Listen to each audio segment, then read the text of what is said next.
Good evening, ladies and gentlemen. Welcome to another episode of the Linc'd podcast. You know the drill by now. This is where we talk about everything about the Eagles, these still undefeated Eagles, after their very thrilling, nail-biting victory over the Arizona Cardinals, which, yes, that game took years off my life. But we got the job done. We got the W, and we're on to the Dallas Cowboys. We're going to talk about that game. But without further ado, let me get my co-host with the most, Linc'd legend in the building. What's going on, Linc'd? How you doing, man? Missed you last week. Yeah, I know. I kind of felt bad a little bit, but I felt, That's okay. I had the same feeling at the same time, and I think it was. It's just funny because we did all this, and you were like, "Oh, I'm so happy to make my return to Sideline Sports," and it Yeah. lasted for like Right. literally a week, and then now your second return. So Yeah. that's pretty awesome there. Yeah. No, I think it was episode 13. I ended up doing myself, and it was kind of nerve-wracking, to try and get it out of the way. You had to And carry the team, man. Yep. I know. So I Team get on your the back. feeling, but it doesn't matter anymore. Back together, and the birds are 5. And ladies and gentlemen, I also, while we're here, I want to welcome a very special guest to the building.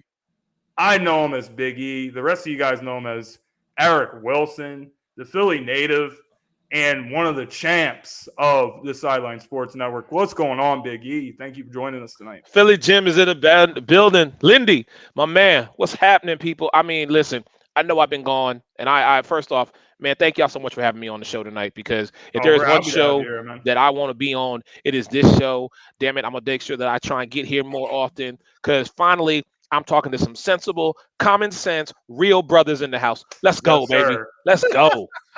Let's go. It's going to be an awesome show tonight. We have a lot of cool stuff that we're going to be talking about. Let's go ahead and let's start off with this past week. The Eagles improved to 5-0 with their victory over the Arizona Cardinals.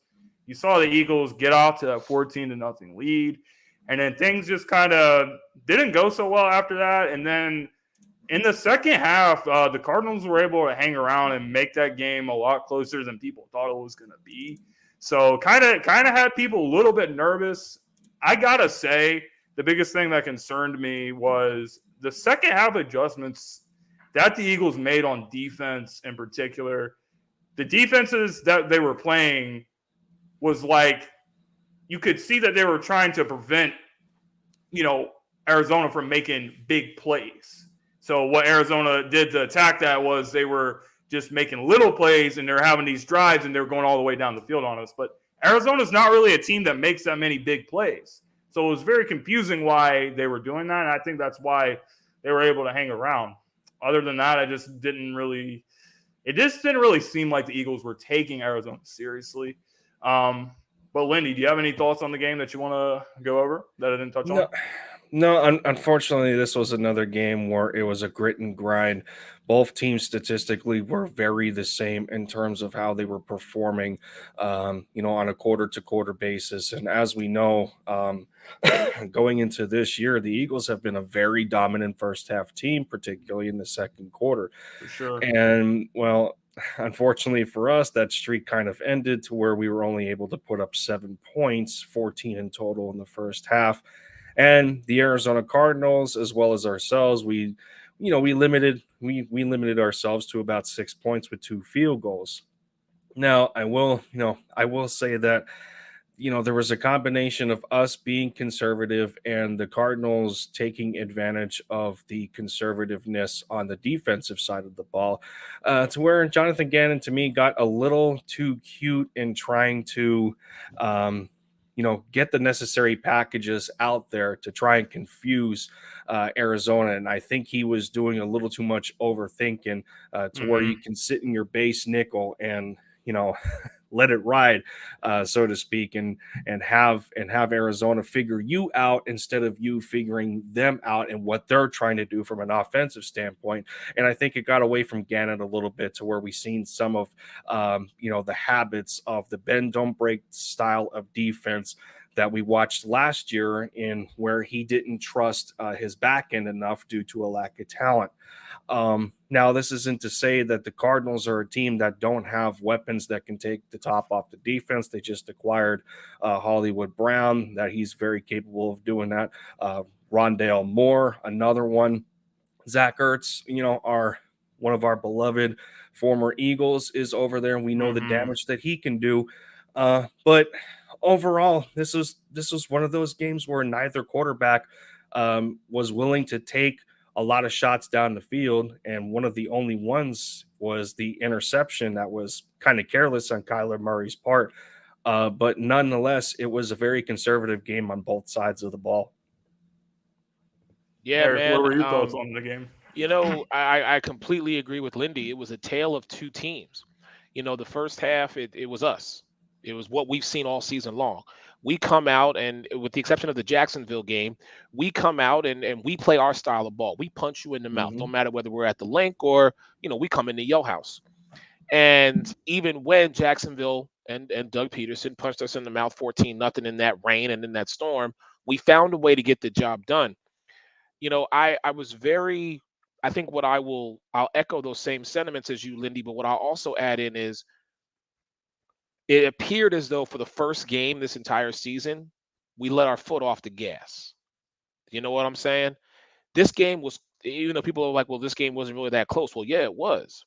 We put up 14, they put up 10, they come back, and it was like, okay, we're not trying to get in a shootout with y'all. That's not who we are. We put our foot on your proverbial neck and we keep it rolling. That's what we do. Okay. I mean, look, Jalen was 26 for 36, 239 yards. He got sacked twice, which, again, I respect what the man has done. And the tread on them tires is definitely fresh. But can we save some for the second half of the season? That's what I'm going to say. Yeah. His 2 rushing touchdowns, putting us in the position to be where we were at. I full transparency, gentlemen, I thought this game was going to go to overtime because I thought there was no way this man is going to miss that kick. And listen, I've seen the memes, and he was missing them all in practice. So I guess practice makes not improvements, because he still went wide right, and we were able to secure that victory. I am just thankful. He's no Cameron Dicker. Dicker the Kicker at Twitter, man. Yeah. We got to find a way to get that brother on here, because that brother, I'm sure he got jokes for days. My last point with regards to the Cardinals is this. The Arizona Cardinals are not, I think they're regressing.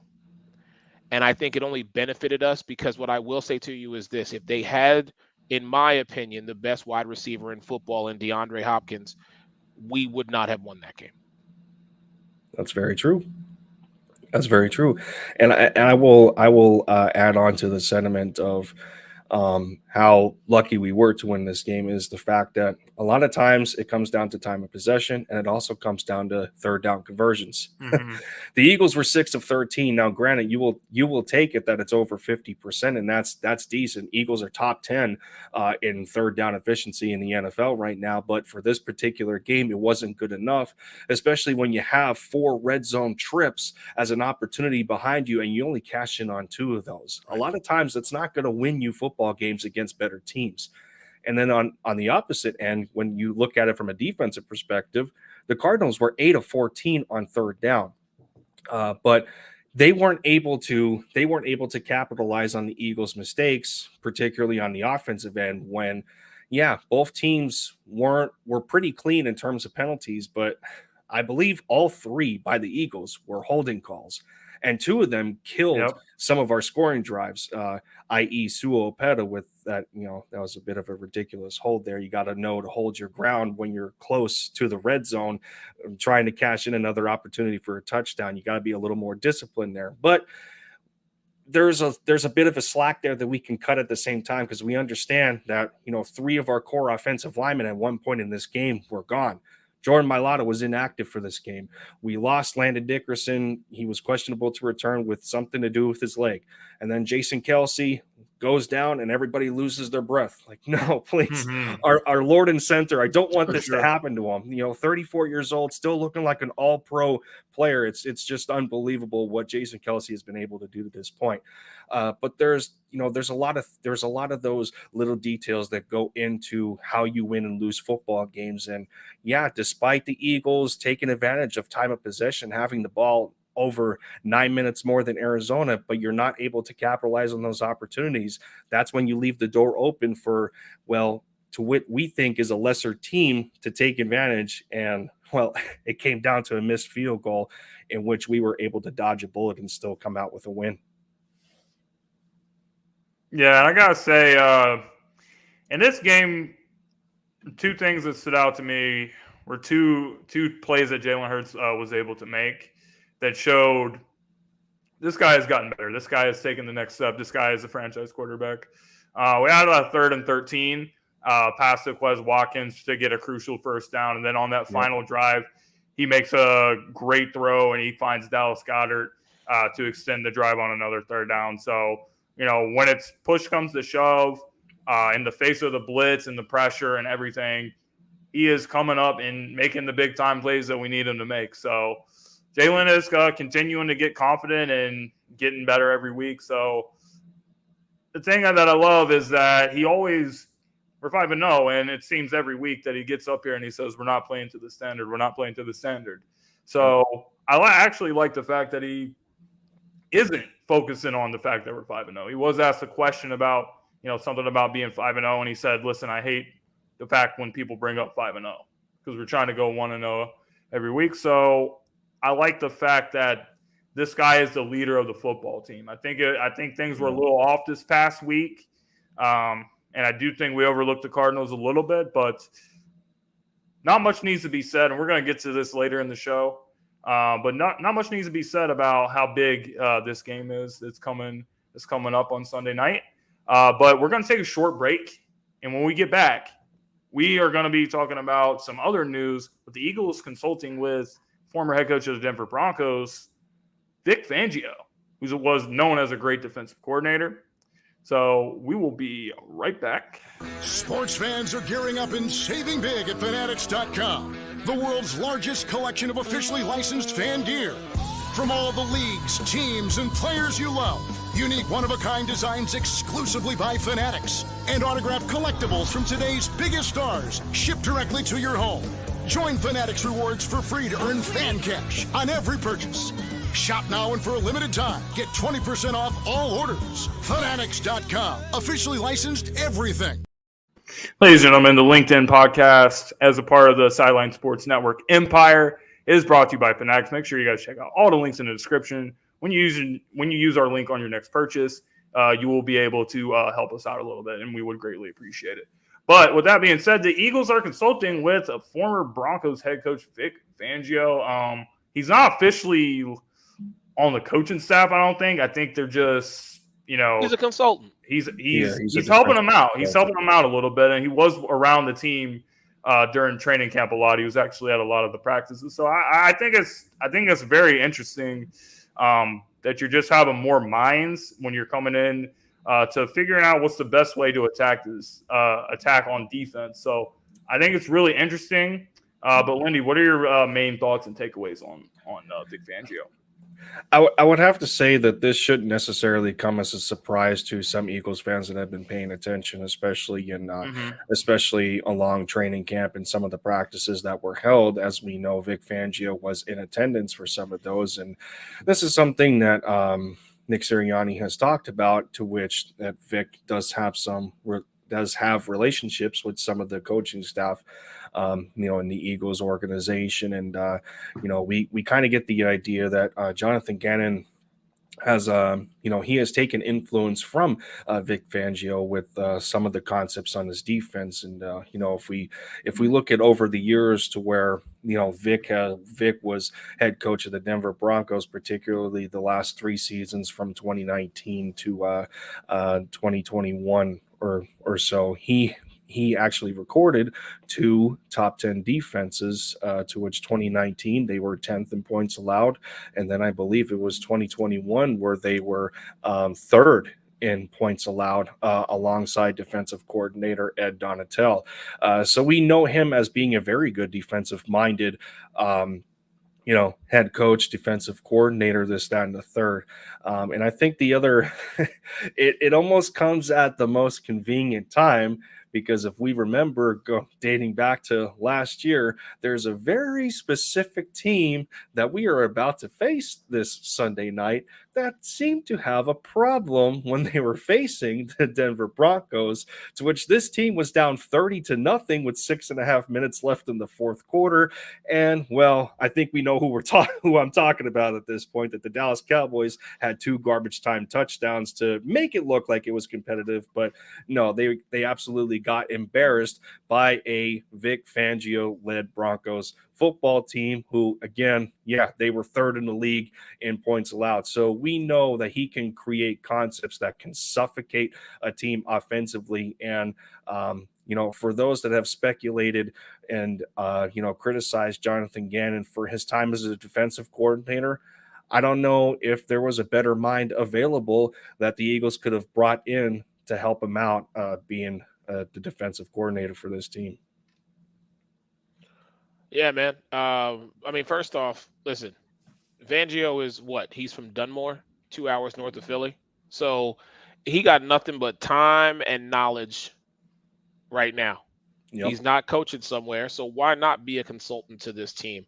If he comes in and we make him an official member of the team in some coaching capacity, that just benefits us.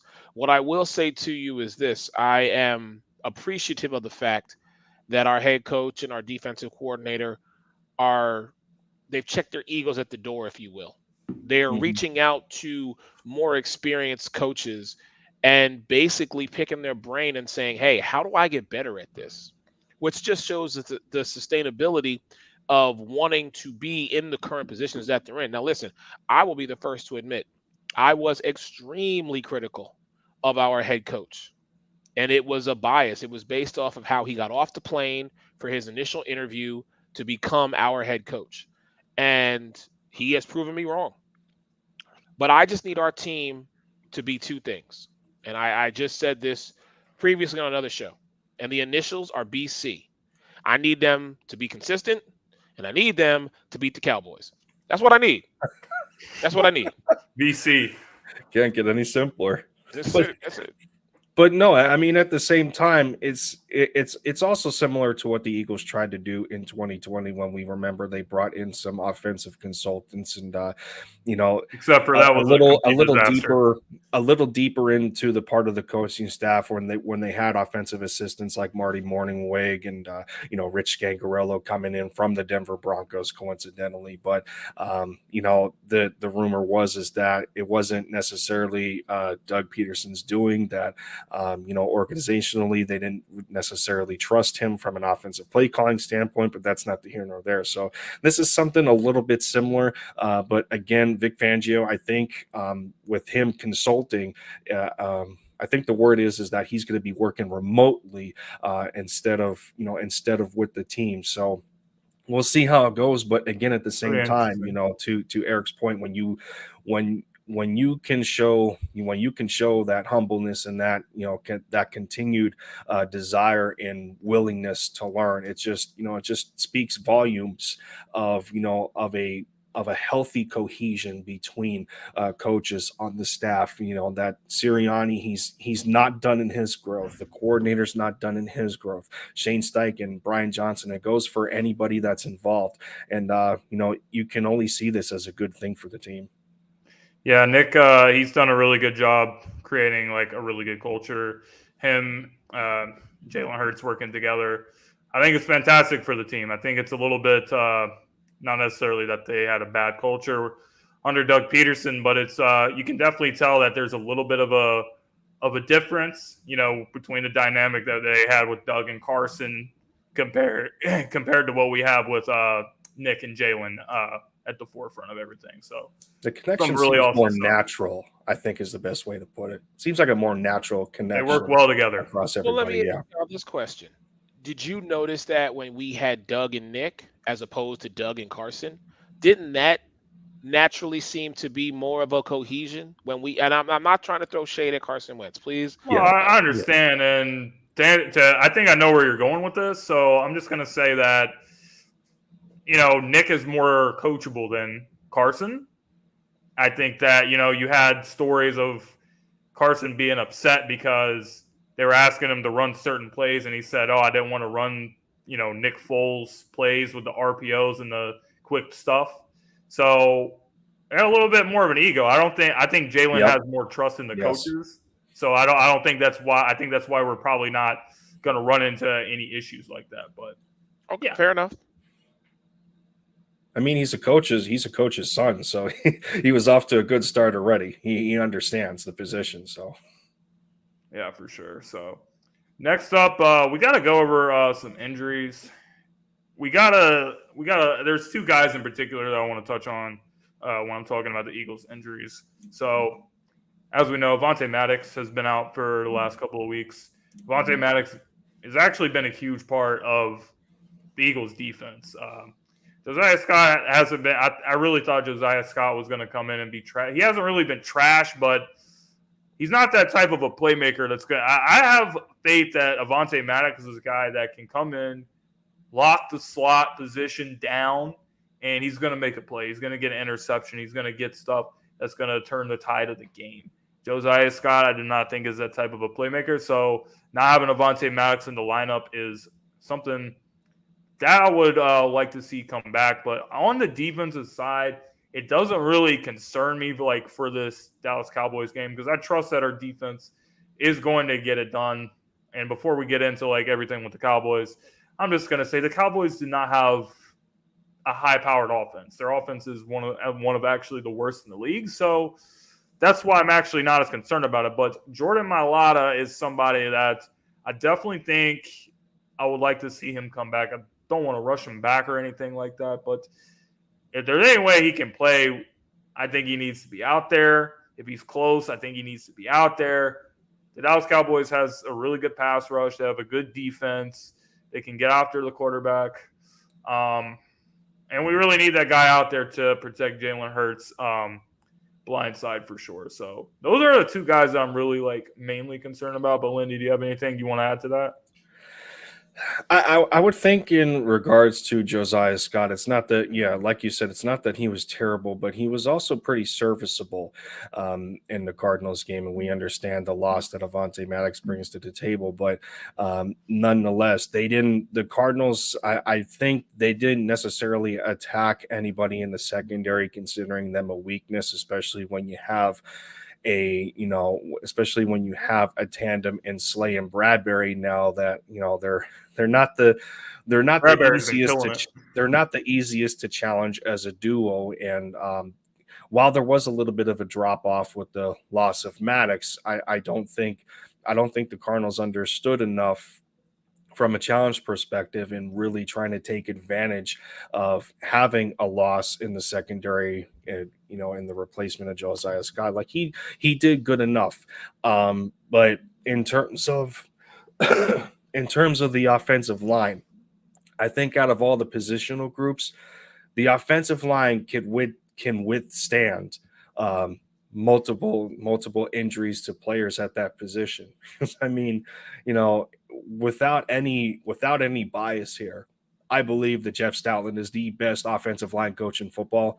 I mean, he's been doing it for the longest time. The consistency, the wisdom, the ability to create something out of nothing, so it seems, and what he has done with Jordan Mailata, what he has done with Jack Driscoll and Sue Opeta, the guys that he brings in, he understands that they have a good enough skill set to provide something for him. So if there's a reason that someone is on this roster, it means that he has full trust that they are able to carry out the job that he wants them to do. So like I said, if it's any positional group on here that I trust can withstand a significant amount of injury, it's the offensive line. I mean, we seen it unfortunately in 2020, with Jason Kelce being the last man standing. but nonetheless, I mean, Jordan Mailata is questionable to return against Dallas because he's still nursing that shoulder. Andre Dillard has a chance to come back and be activated off IR for week 6. Same goes for Patrick Johnson, who is in concussion protocol. We could see Boston Scott, Jake Elliott, Brett Toth, Tyree Jackson. There's a laundry list of guys that seem to be maybe on schedule to return at the right time for one of the biggest games of the year. But yeah, I mean, in terms of that, from an injury perspective, I'm not all that worried right now because as far as I'm concerned, this has been one of the healthier seasons that the Eagles have had, especially early in the season so far. Yeah. I mean, completely agree with Lindy. What I will add to that is simply saying this. As an athlete, when you get the schedule, you look on the calendar, and there are some games that you are like, come hell or high water, I'm going to be on the field for this particular game. Mm-hmm. And we all know what Eagles Cowboys week is like. Players will go out of their mind to make sure they are mentally, physically prepared for this matchup. Knowing that, when you look at it, you always look at it from the perspective of everybody being healthy. But we all know injury play a part of the game. The fact that Dak went down week 1 with his thumb injury, was there a sense of this game isn't important? No. This game is always important. It doesn't matter who the quarterback is for the Dallas Cowboys. Doesn't matter who any of the other players are for that roster. We gear up for this game. Not saying that we don't gear up for other games. But there is, because it's a divisional rivalry, because it's Sunday Night Football, and because it's us and them, we put a little extra. Yeah, we put a little extra stank on it. I heard a lot of people ask me, why wasn't the Bills-Chief game flexed to Sunday Night Football? I said, because it's Eagles Cowboys. And everybody just stopped. They were like, oh, okay. Yeah. Like, please understand something. I respect the matchup between Patrick Mahomes and Josh Allen, but there is no bigger game on Sunday when it is Eagles Cowboys. I don't care who you're playing. I don't care who it is, because we drive ratings to everybody. You ain't got to be a fan, but you damn sure going to watch. With the injuries, I agree. We have that depth right now to where, listen, I always want our best out there. Let me make no mistake about it. Lindy, to your point, you touched on, our defense. You touched on our quarterback. You touched on our wide receivers and our tight end, but you didn't touch on what I soon hope to be, at least for the second half of the season, the three-headed monster at the running back position between Sanders, Scott, and Gainwell. I would like to see more of them. Now, of course, Boston Scott, when he is able to be on the field and be thrown into the mix, I look forward to that. Sorry, all you fantasy owners. I don't care which running back gets the touchdown as long as he's wearing Kelly Green. I don't give a damn. What I will say to you is this.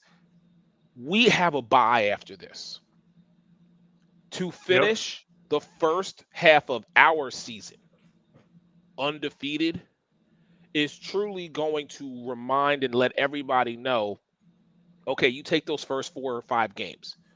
Yeah, people are like, well, you played the Lions and the Commanders and the Jacksonville Jaguars. We don't write our schedule, people. Okay? We get who we get. So suck it up, deal with it. But this game, which I know we're going to get to here in a moment, it's the biggest game right now. Yeah, to your point, Eric, I see what you're saying with that, with the three-headed monster thing. The only thing that concerns me is, as much as we're using Jalen, Jalen is a huge part of our run game as well. So, and we know Jalen is a very strong young man. I mean, the guy can squat 600 something pounds. And we've already seen him breaking tackles, 3-4 guys trying to bring him down. I don't want to get too comfortable using him like that. And the way Sanders has played, Sanders is 4th in the league in rushing right now.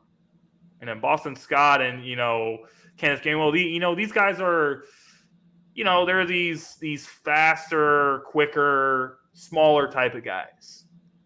I would like to see us get a back that's a big guy. A big guy that you can, third and one, No, I fourth get and you. You one. want a bruiser. I You get can it. get him the ball. Yeah. We had that in 2017 when we won the Super Bowl. You had LeGarrette and J.H.I. who, were both physical monsters. So I don't want to I like what our offense can do with Jalen, using him that way, but I want to be careful because you definitely don't want to have him get hurt. If he gets hurt, as much as people like Minshew, I don't know if we can sustain the same success with Minshew as we can with Jalen. So why are we about that? Why are we afraid to mention Jordan Howard just because he had injury issues? Jordan Howard used to average over 5 yards a clip anytime he was on the field. He was just as serviceable as the best of them when he was in this core of running backs. Particularly 2019 when they made it work between him and a rookie Miles Sanders. When Miles was attacking in the passing game, you had Jordan Howard to run it up the gut, and there was no stopping him. Especially in critical games whether it was against the Packers or the Buffalo Bills in inclement weather. They could not stop Jordan Howard, let alone Miles Sanders, because Miles would break away for 50-plus yard touchdowns. But in regards to Jalen Hurts as a runner, I think right now because of the injury to Boston Scott and them not utilizing Trey Sermon quite yet, which is a bit of a question mark to me. Jalen has kind of reestablished the Hydra, or that three-headed monster that we were talking about, as really the strongest back when he's used as one. And we used to think when Carson Wentz was our quarterback on how strong and how we were able to really utilize him in terms of sneaks, short yardage situations, that it was almost a guarantee that he would get over the marker, or he would cross the plane for a touchdown. Jalen is just as lethal with that, especially when he has guys behind him. Probably a little bit more, actually. So, that's what I'm saying. The important thing here is, so long as you're careful in your decision making, as not just the play caller, but the quarterback himself, to know when the right time it is to run, then it's not necessarily a big deal. Yeah, he ran a little too much against the Detroit Lions. People want to argue the same thing in the Cardinals game, but due to the game plan and us not being able to push it down the field, sometimes we needed Hurts's legs to get the job done for how clutch he has been in improvising to extend plays, especially the constant pressure that he was getting on the blind side with the loss of Mailata and, Driscoll and Suopeta over there. The Cardinals took advantage of that by shifting the pressure to that side because, they knew that was the weekend. But it didn't matter. It didn't matter because of Hurts's ability to scramble. And he is now to the point in his third year in the league, second year starting, where he's careful with those scrambles. You actually see him sliding. He's not looking for contact as much anymore. That is the kind of growth that you want to see in a quarterback that's wanting to be your franchise guy, to where the Eagles are number one in terms of taking care of the football with only 2 turnovers on the year. So long as a positive trend continues like that, there's not really all that much to complain about. I feel you on that. Well, guys, we know what time it is. We're about halfway through the show, and there is a lot to unpack for this upcoming game against the Dallas Cowboys. The Dallas Cowboys on a 4-game winning streak after they lost their season opener to the Tampa Bay Buccaneers. Since Dak Prescott has gotten hurt, Cooper Rush has stepped in and won 4 straight games for the Dallas Cowboys, but he has not really been doing much. He has just been efficient, I guess. He's a game manager. He hasn't turned the ball over. He's a game manager. He's not really doing what anything. He is. This guy's winning game. Like against the Rams, he completed 10 passes. You can't actually sit here and tell me that this guy is going to come into Philadelphia.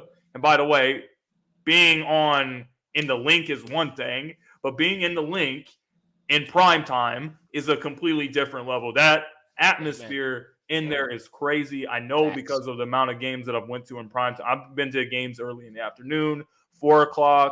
It's always crazy, but when the lights are on down there, it's crazy. This guy's not going to come in here and complete 10 passes and beat this team. And this is what I don't understand about, these Dallas Cowboy fans. I understand they're very excited about the defense, but your offense is putrid. Your offense is terrible. Your offense is the 27th ranked offense in the league. You're averaging less than 20 points a game, and you're saying all this stuff about, Cooper Rush is 5-0 as a starter. Well, Cooper Rush is completing 10 passes, and he's going for 102 yards or something against the Rams. So their offense against our defense, I think, is a complete mismatch with the guys that we have. I think that Cooper Rush is not going to know what to do with himself, and I actually do think he's going to have his first game where he has some turnovers. I actually do think that's going to happen. But the defense, I know the defense is great for the Dallas Cowboys. I know that. I know Micah Parsons can single-handedly wreck a game. But just hear me out. The Dallas Cowboys defense has not faced a challenge like they're going to have against the Philadelphia Eagles. They simply have not seen an offense that is as potent. All the offenses that they faced, starting with the Tampa Bay Buccaneers, they've not been as explosive as everyone thought they were going to be. The Buccaneers have the 21st ranked offense. The Cincinnati Bengals, who were lighting the world on fire last year, 22nd ranked offense. The best offense they played is the Commanders, 19th ranked offense. The Rams, 26th ranked offense. These offenses aren't doing anything. They're not extending drives. They're not putting points on the board. Not able to do it. And then when you look at the biggest strength of the Eagles, it's running the football. And you actually can run the ball against this Dallas Cowboys defense because they are allowing 117 yards on the ground. So we saw what happened against Jacksonville. Jacksonville had that top rushing defense. We ran for 200 yards against them. So I think if we play our game, we're going to be able to move the ball against the Dallas Cowboys defense. There's no question. I just think that this defense is gonna bring a lot of pressure once we get into the red zone. So in the red zone, we gotta execute. We gotta convert third and goals if it gets to that, and we gotta put the ball in the end zone. We don't want to be kicking a bunch of field goals against this team. We want to keep putting points on the board. We want to keep putting 7 on the board because if we do that, their offense has no chance because their offense can't match it. So that's my main keys to the game. Convert in the red zone mainly and just play our game, run the ball, and we'll be fine.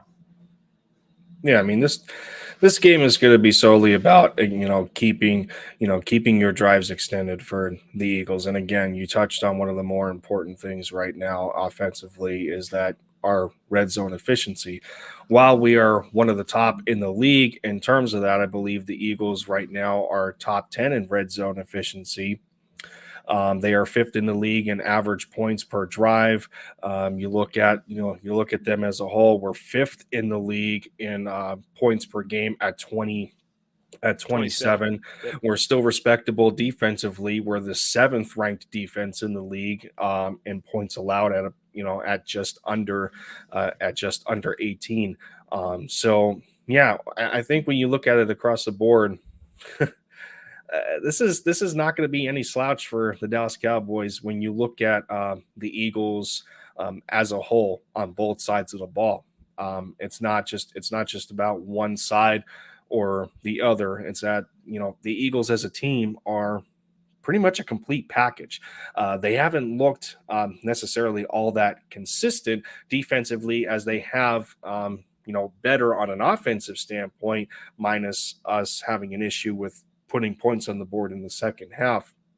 But when you look at what the Cowboys have not been able to do, one thing is that they're defensively driven. That's the biggest thing with them. They're 3rd in the league and they're 3rd in the league in points allowed. They're 7th in the league in yards allowed. They're fourth in passing touchdowns allowed. So, they're capable of taking the football away in terms of turnovers.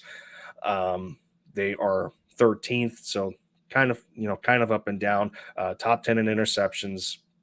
That's all fine and dandy. But, and I thought it was funny that, we're seeing some Cowboys fans compare Jalen Hurts and Cooper Rush right now, that they have the same amount of passing touchdowns, but let's add in the rushing touchdowns here. I mean, yeah, Hurts is a dual threat. Let's keep that in mind. But nonetheless, you want to talk about efficiency with Cooper Rush. Well, here's the problem: completion percentage. Not all there. 61%. Like, that's okay. That's average. For an undrafted free agent, you take of that what you will. 61% completion. Yards per game, he's under 170. So right now, offensively, the Cowboys are not pushing the ball down the field. Passer rating of 94, that's fine. But again, your quarterback is not the reason you're winning football games. And that separates, sometimes that separates good teams from bad teams. Are you able to carry yourself to a victory with both sides of the ball? Right now, the Cowboys can defensively, but they necessarily can't offensively. The Eagles have shown they're capable of doing both. And so long as we are capable at the Linc, remember, Sunday Night Football is at the Linc. Cowboys fans are going to be absolutely smothered when trying to throw us off our game. Their team is going to have to try and do that. But the biggest thing that the Eagles need to do is make Cooper Rush look as pedestrian as possible, because we can handle their defense. We have the weapons for that. So long as we get A.J. Brown a little more active in this game than against the Cardinals. But, we'll cross that bridge when we get there. We'll work on that. But, yeah, we get the picture there. But just real quick, I wanted to add something because there was reported today that Dak Prescott is pushing to come back. They're going to test his fingers and stuff for this week. If he looks good, then he has potentially to start. Don't do it. I'm telling you right now. I don't think it matters. No, my brother. This is where you and I will disagree, which is very rare. I don't think it matters if Dak plays or Cooper Rush plays. I think that doesn't move the needle for me. Like I said, this is where you and I disagree. Let me ask you something really quick here. I apologize, my glasses are filthy, but it's okay. Go ahead. Let me ask you a question. When you start working with an individual, be it professionally, be it personally, and you develop a chemistry with that person, you want to keep that momentum going, do you not? Yep. Okay. So when the person who got injured or the person who was on vacation or sidelined or for whatever reason they just weren't around, when they come back, you do realize that they're trying to pick up where they left off. Dak Prescott should not come back for this game. And it's very simply this. Unfortunately, our hated rival is on a win streak. Mm-hmm. To insert him back into this game because you feel he gives your offense a better opportunity to stack up to the level that we are at and have been this entire season, he is going to try and do too much. And ultimately, I think he is going to hurt himself physically, which is going to hurt him financially. So that's why, and listen, taking the teams away from everything, I support black quarterbacks. Okay, I'm happy that Dak got his money in the whole 9 yards. Don't rush yourself back. Because if you do, you have to understand Fletcher Cox, Hargrave, even the rookie Jordan Day, Brandon Graham, see this right here? You got a target on you right now. Everybody gunning to swat that ball out of you. Everybody coming to knock you out the game. Don't do that to yourself, okay? Now, you're absolutely right. Lindy, all your points were so correct. This team offensively does not match us, okay? They don't. Not even close. Defensively is going to be where we show ourselves and be our true selves. Stick to our game. Disrupt Cooper Rush. Make sure the run game of Ezekiel Elliott and Tony Pollard, they don't have the ability to break out for 12, 15 yards, whatever the case may be. Your only wide receiver, tell me this, gentlemen, and I know we know because we know our enemies very well. Outside of CeeDee Lamb, who's Cooper Rush throwing the ball to? Thank you. That's what I thought. We don't. Thank you. We don't know, and more importantly, we don't care. But that's it. Yep. You have Michael Gallup's back, I think. Is he back? Okay, so 4. Yeah, he may be back. Okay, so fine. You got 4. So you have 2 on the run, 2 on the pass. How many do we got? We got Miles Sanders. We got Kenneth Gainwell. We got Jalen Hurts. We got Dallas Goedert. We've got A.J. Brown. We've got Devontae Smith. I mean, look, we got Quez Watkins. You know what I mean? So it's like offensively, we are set to be able to put the points up on the board. The obstacle that we face, and I hate giving love to this guy, but the fact that he's a Penn State alum, as am I, he just wears the wrong damn jersey. Look, Micah Parsons is a beast. Okay, I'm not gonna sit here and sugarcoat it.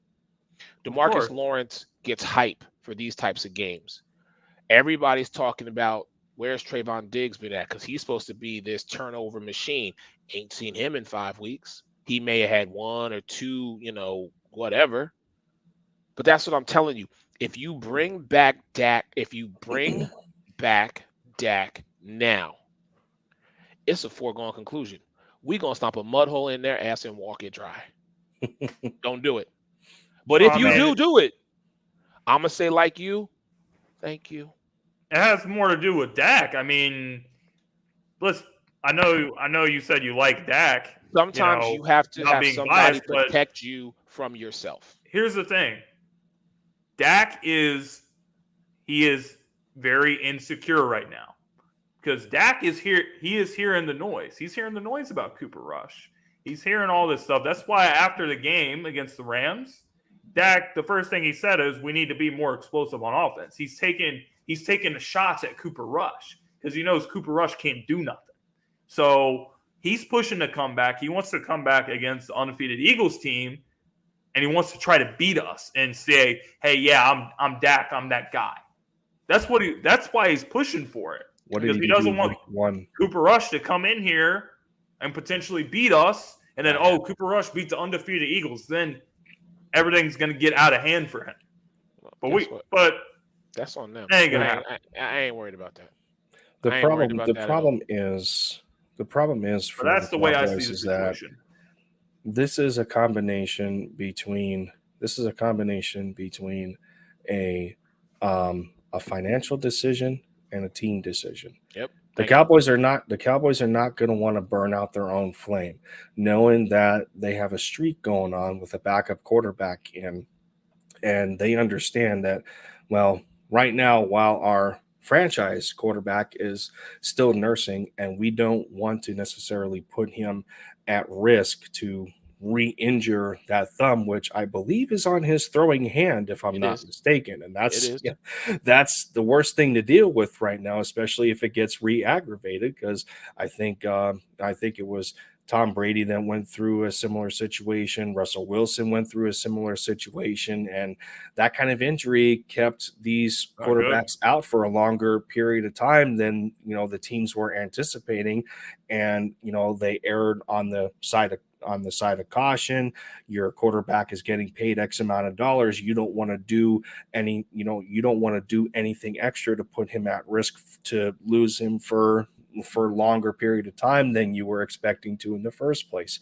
So while the Cowboys understand that, because they're defensively driven and they have been on a high horse right now with how dominant their defense has been, at the same time, this is a team that can really take advantage, because the biggest thing that we can do is to keep the Cowboys offense off the field. So long as you do that, you're going to tire the defense out, because, well, if that offense goes 3 and out, 3 and out, 3 and out, and you see that succession over and over gassed. again, all you're going to do is dominate time of possession. The Cowboys are not going to be able to put points on the board, and they're going to have to try and find ways to keep their defense fresh so that they can come up with these plays. We've seen time and time again, there's plays where Micah Parsons isn't out there constantly, because he needs a breather. DeMarcus Lawrence is going to need a breather, the situations like that. And that was part of the demise that the Eagles went through against the Cardinals, partially due to Jonathan Gannon, but you see how it correlates there. So, again, this is going to be a matchup of defenses to see who's going to come out on top. But like I said, so long as you make Cooper Rush look pedestrian and do not allow him the ability to just manage the game and ride that defense, this game should be easier for the Eagles than a lot are talking about. To sum this whole thing up,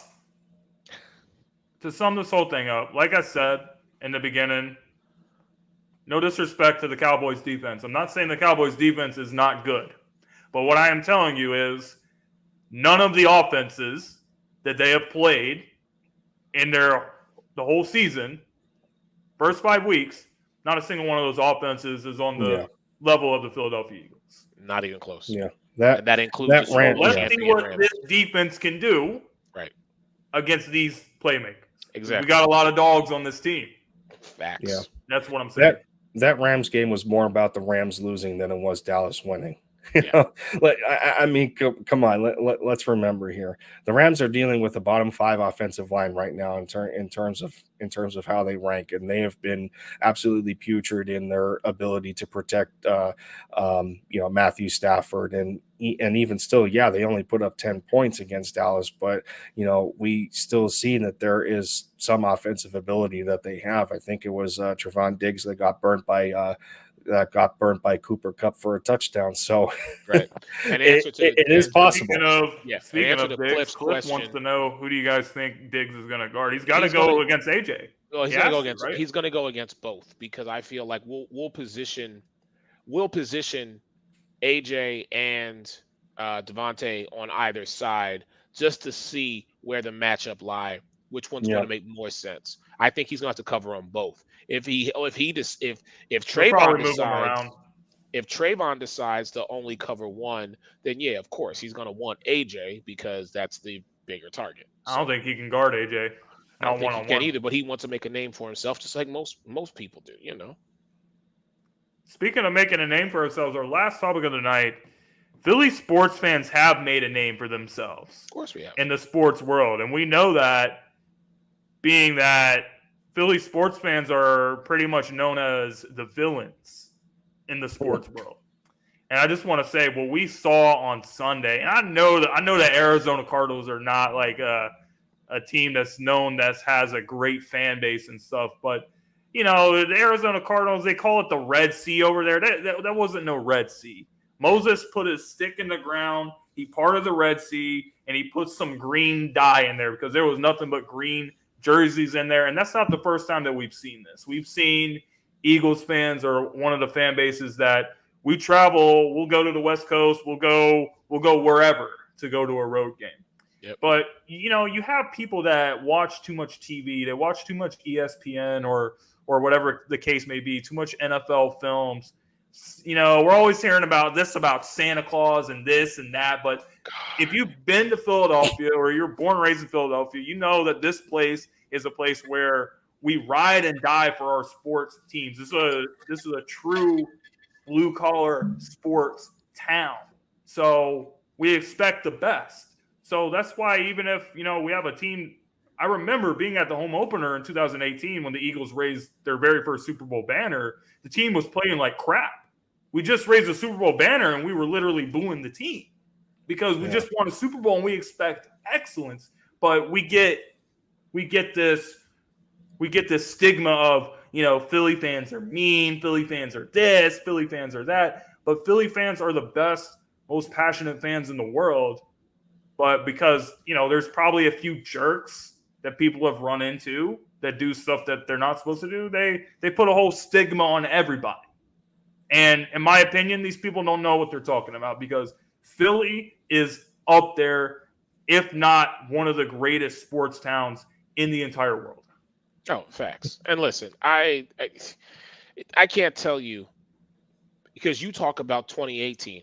I can tell you about, what year was it? 2004, 2005, the year after we went to the Super Bowl, but we lost. No, I'm sorry. No. I'll do you one better. 2002, when the Tampa Bay Buccaneers came in, and as everybody likes to remind me, because I live down here, it's like, oh, we closed down the Lincoln. I mean, we closed down the vet and we baptized the Link. What have you done since then? You know what I mean? Yeah, now you got your Super Bowl. Congratulations, because you got it because of Brady. But let's be real about this, man. We will fight with each other before we will fight with somebody else. Okay? I mean, that's just what we do. It's facts. You know what I mean? So for everybody out there who's like, oh, Philly fans are this, y'all can miss me with that, man. Because you know what? I'll tell you like this. I've been to the vet. I've been to the Link. I've been down here to Ray J. I've been to Jacksonville Stadium. Where else have I been? Well, I mean, I've been to Sixers games. I've been to Phillies games. You know what I mean? I know our fans. Our fan base is more encompassing of who we are than I see some other fans talk to their own people. So I'm like, yo, y'all miss me with that because y'all don't know us. Get to know us. Don't. You know what I mean? So all this talk about, you know, and for all the people who are still hung up on the whole Santa Claus thing, can y'all please find something else to talk about? That has got to be, because when someone tells me, oh, you guys threw snowballs at Santa Claus, really? That's all you got? Like, who's your team? Because then I can start picking apart everything your team is not. Forget about your fans. I go directly to your team. I'm so sick of this, man. It's why? Because we're that passionate. Because we live and breathe and eat and sleep our teams. Win, lose, or draw, we bleed green for them all. I mean, come on, stop it. Whatever. If recent history, if it serves me correct here, in recent history, I'm pretty sure we weren't a fan base that was throwing trash at our football team heading up the tunnel after either a bad half or a bad loss. So, but you know, that's not the here nor there. We're not gonna drop to that kind of level. But you know, when you talk about the Eagles fandom, I think that's what the embodiment of brotherly love is, that you know, that we're going to be there for our team till the very end, and you know, get through the best of times, get through the worst of times. And sure, across the NFL, every fan base in the NFL has good apples, they have bad apples, and you know, it really comes down to the overall representation at the end of the day. But you know, again, there's just something different about, you know, there's just something different in the aura of, you know, of Philadelphia that gives us the identity that we have. And you know, you hear people talking about, well, I can't stand the midnight green and their colors are disgusting. What kind of level are we getting at here? Colors. You know, you know what I'm saying? I love this. Hey, Lindy, they hate us because they ain't us. That's just that simple, man. Yeah, easy. Yep. Easy peasy there. All right, that's pretty much all we have time for tonight. Want to thank Eric for coming on. Eric, always doing great work for the Sideline Sports Network. Hey, man, I'm going to see you tomorrow night, right? Eric, so he doesn't shameless plug himself, host of the Sports Arena. Make sure you guys check out on Wednesday night. Tomorrow night, tag team. Me and James Tatum going up against two Cowboy fans. You got to check out tomorrow night's show. And I'm going to actually call out Mike for the fact that this guy is always having a high record with the Sports Arena picks, but every time that when he picks against the Eagles, I'm seeing like early window, late window, whatever. He's always picking against the Eagles, and he's always wrong. So I hope he picks again, and he's going to be wrong again. Oh, he picking Dallas on Sunday. Don't worry about it. Oh, I already know he is. Don't worry about it. But that's pretty much what I have to say. Linda, you want to got anything before we shut down? Nothing specifically that I have other than upcoming content on the channel, and you know, going over some of the going over some of the things that we can expect for Dallas week, so on and so forth. And once we get more intel on injury reports and who we expect to show up. But yeah, it's pretty quiet right now, but I do expect to try and get some collaborations going, especially for Dallas week. Absolutely, guys. So make sure you guys go hit that subscribe button for Lindy's channel. And we will see you guys next Tuesday night to talk about some more Eagle stuff. LinkedIn podcast, part of the Sideline Sports Network empire. We will see you guys next time.